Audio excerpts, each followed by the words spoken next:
Dear students, in this lecture we shall analyze the future value of an investment by using the first order differential equations. Here we have a scenario in which initial amount it is deposited into the bank and that amount is $1,300 और उसके बाद हमें ये भी बताया गया है कि what is the rate of change of the investment that we have done और उसको यूज़ करते हुए एक फर्स्ट ऑर्डर डिफरेंशियल इक्वेशन बनाई गई है. As you can see the rate of change and then by using it there is a complete first order differential equation. अब हम ये कर सकते हैं कि इससे जनरल टाइम पाथ और उसके बाद डेफिनेट टाइम पाथ भी बना सकते हैं if we have the initial condition that describes the growth of the account, जिससे हमें ये पता चल सके कि अकाउंट कैसे ग्रो करेगा ओवर टाइम. सो हमें rate of change of value of the deposit ये गिवन है with the help of this differential equation and we know that if we have this specific example of a first order differential equation, इसे हम compare कर सकते हैं with the standard form ताकि हम ए और बी की वैल्यूज़ निकालें और उसे सॉल्व करें.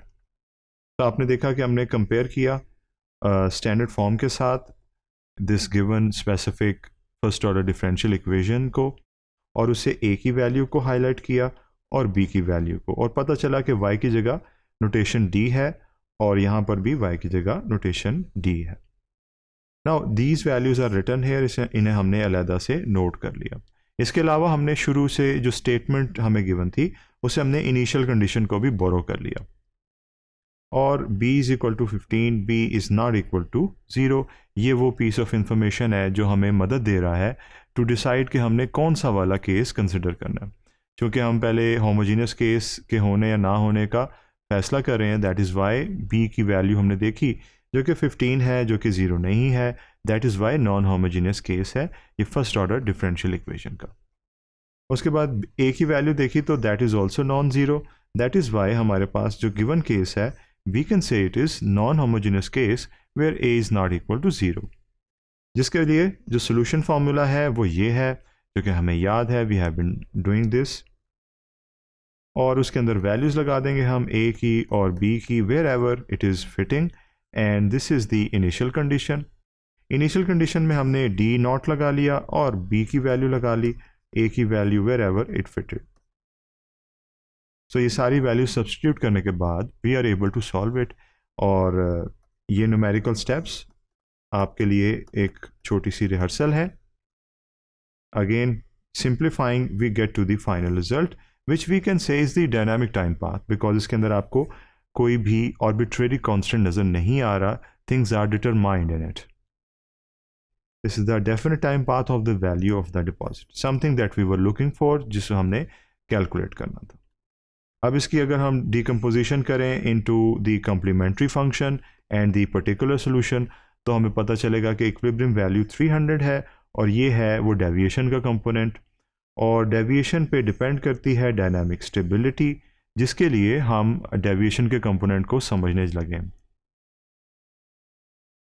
और उसे हम numerically in an ideal way समझ सकते हैं, बिकॉज कम्प्लीमेंट्री फंक्शन डेविएशन है जिसकी प्रिसाइज वैल्यू इस गिवन सिचुएशन में ये है, जिसमें हमने t की मुख्तलिफ वैल्यूज़ लगाई. They are not appearing within a continuous way, because इसकी जो वैल्यूज़ में चेंज है वो थोड़ा थोड़ा है, माइनर है. इसलिए हमने ये सारी वैल्यूज़ कैलकुलेट करके, जो कि इवन इसके अंदर मिसिंग है, हमने वो वैल्यूज़ चुनी हैं जिनकी वजह से इस ब्रीफ सीक्वेंस में हमें एक सब्सटेंशियल चेंज नज़र आए. दैट इज़ 1000 से वैल्यू नियरली 0 हो चुकी है. सो ये सारी वैल्यूज़ हम कैलकुलेटर या कंप्यूटर पे कैलकुलेट करके देख सकते हैं कि डेविएशन की वैल्यू कम हो रही है, जो कि पॉजिटिव डेविएशन है.